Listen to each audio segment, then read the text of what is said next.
My planned Caribbean adventure is becoming more exciting by the minute. Well, it's becoming more hope for the best and prepare for the worst. A little while ago, I published a video called Planning for the Caribbean, which majored on sticking my Beneteau 323 sailing boat on the deck of a ship in Southampton, then by flying out to a Caribbean port and collecting her when the ship arrives.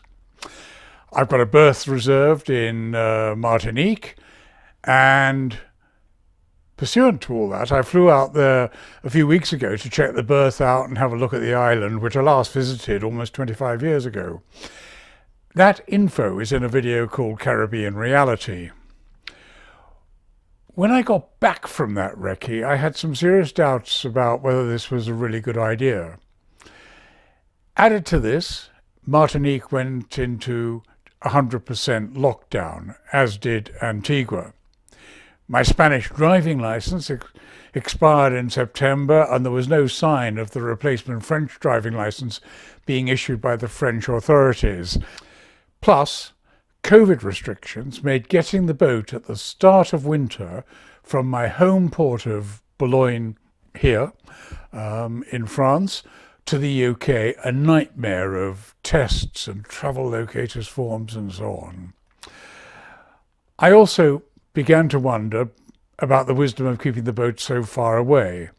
Then the fickle finger of fate pointed at me.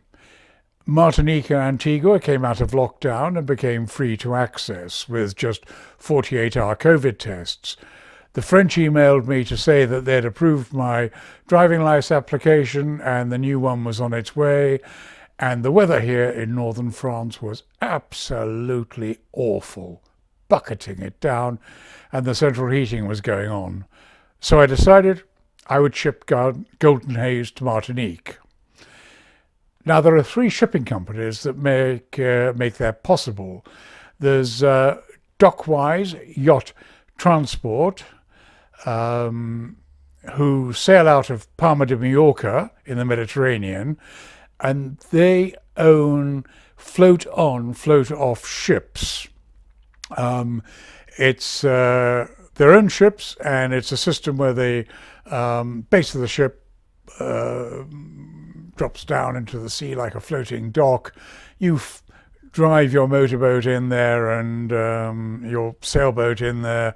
They put it in an underwater cradle, and then the boat goes off to the canals, to the Caribbean. The problem with that is, beside being by far the most expensive, for me to get Golden Haze down to Palma in the winter is really not practical, even if I use the French canals. The next company, who are based in Southampton and are currently advertising a sailing window to Antigua, loading in Southampton between the 5th and the 25th of November. These were the first company I contacted and got serious about using. And the second company is Yacht Shipping, who are loading in Southampton between the 20th of October and the 5th of November. I mean, very soon, a few weeks away. Their itinerary, however, didn't include 100% guarantee of either Martinique or Antigua. There's a fallback clause in their contract of St. Thomas and the US Virgin Islands. Now, St. Thomas is impossible for me, as I can't fly out there from the UK or France due to COVID and US travel restrictions. And also, it's some 800 miles north of Martinique, with much of it to windward. So really, that's impossible. And I've just got to wait and see whether they can actually verify, certainly, their plan to drop Golden Haze off in either Martinique or Antigua, which would suit me fine. So, having made the decision to go to the Caribbean with Golden Haze, my new bimini has been delivered and fixed on the boat by the local sailmakers, Flaglers, here in Boulogne. My Navionics card for the Caribbean has arrived and is installed in the plotter and is working properly as far as I can see. I decided to make the next step. I emailed both Yacht Shipping and Peters and May to say, I'm ready to sign a contract. Can you please update me on the shipping situation? A deafening silence ensued for the next few days, which I thought was odd because mainly in my experience, people are always pleased to take money from me and come back fairly quickly when I offer it. I picked up the telephone to the two potential shipping companies, first Andrew of Yacht Shipping, then Steve of Peters and May, and I suddenly learnt a lot about how the yacht shipping business out of the UK works. And it's like this. A shipping company advertises to the general public, the sailing public, a yacht delivery trip from perhaps Southampton to the Caribbean, possibly via La Rochelle, and then on to one or two Caribbean islands, then nearly always to St. Thomas in the US Virgin Islands, and then an American Florida port. It's all a pretty slick, well-tried operation, and frankly, the exact route doesn't interest me at all. All I want to know is that Golden Haze, loaded in Southampton, will arrive in a certain window at a Caribbean island, and then I will fly out to meet her. So, the shipping company advertises the routes and destinations and starts taking bookings with deposits.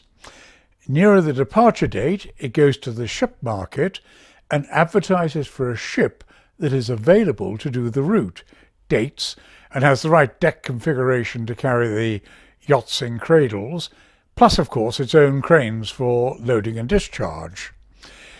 The shipping companies, Peter and May and Yacht Shipping, both own different size cradles, and they also have their own professional loadmasters.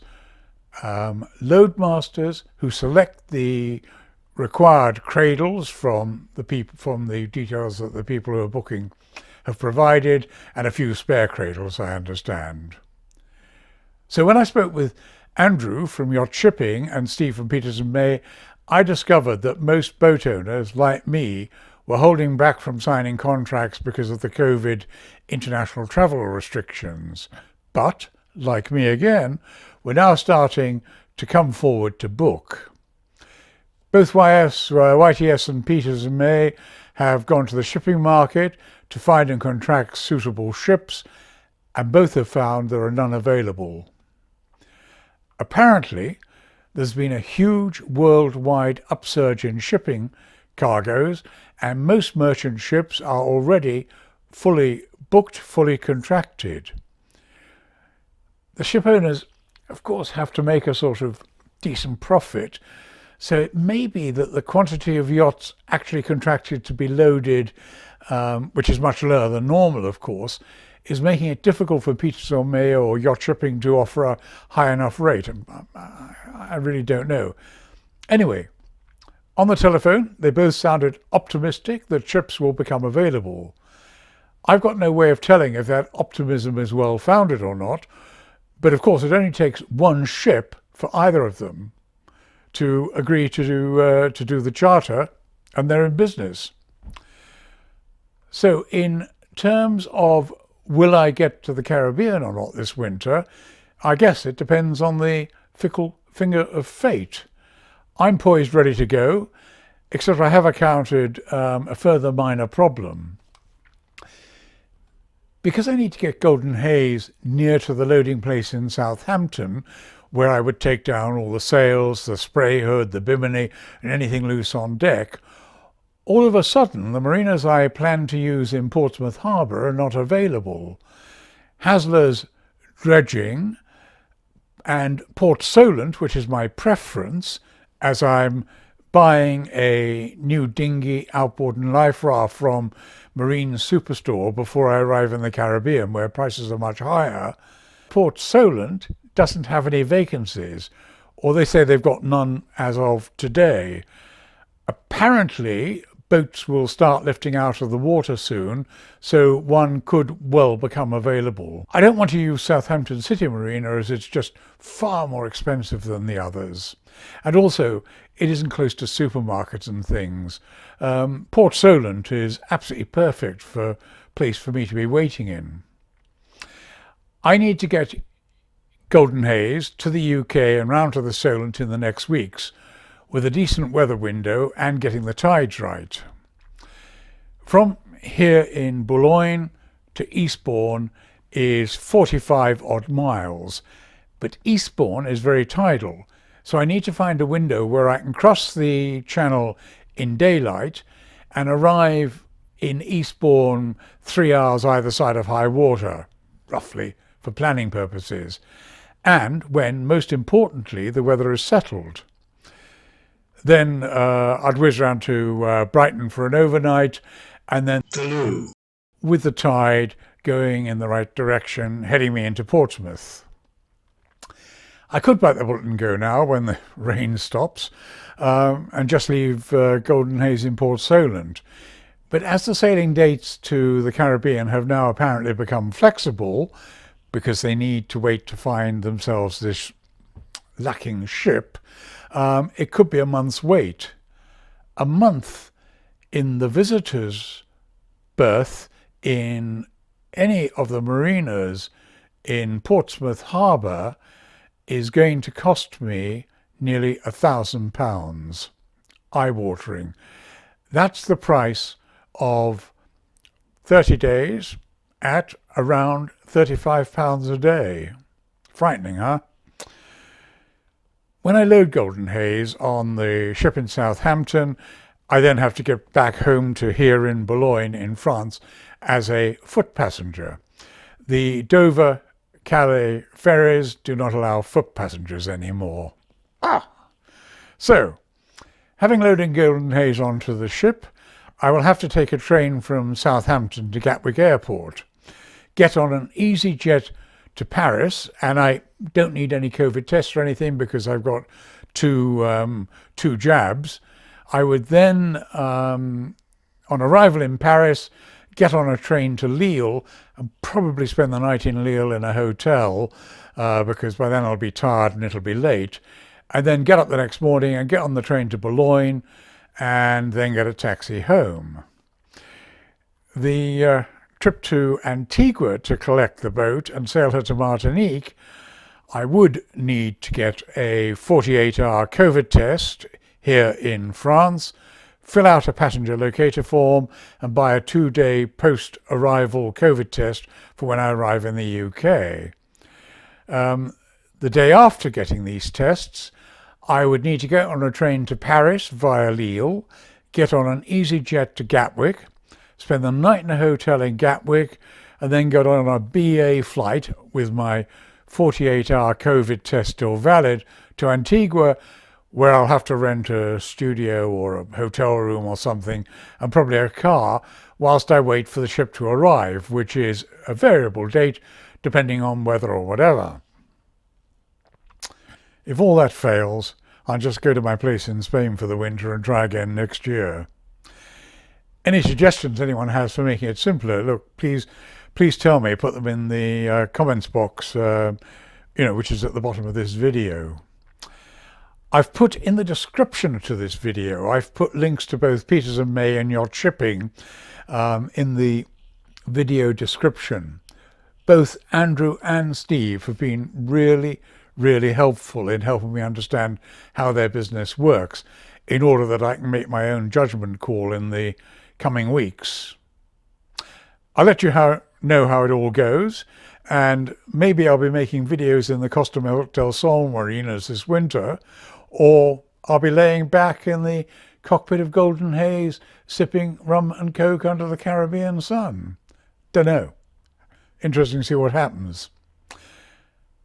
Please subscribe. Please, if you want to, and if you want to know what's happening to me next, ring the bell, and then you'll be notified about the next video, whether it's going to be out of Martinique or Marbella. If you don't subscribe, it really doesn't matter. It really doesn't matter either way. It is helpful, but it's not important. Anyway, that's it. Fair winds. Safe landfalls. Bye. So far, French Canal route to the Mediterranean has sold over 2,700 copies. And the Gentle Sailing Guide to the Mediterranean, that's down the outside coast, has also sold over 1,850 copies so far. If you want a copy of any of my sailing books, then they're available as instant downloads from gentlesailing.com, all one word. Or if you want my articles and descriptions about sailing, you'll find them at michaelbryant.com.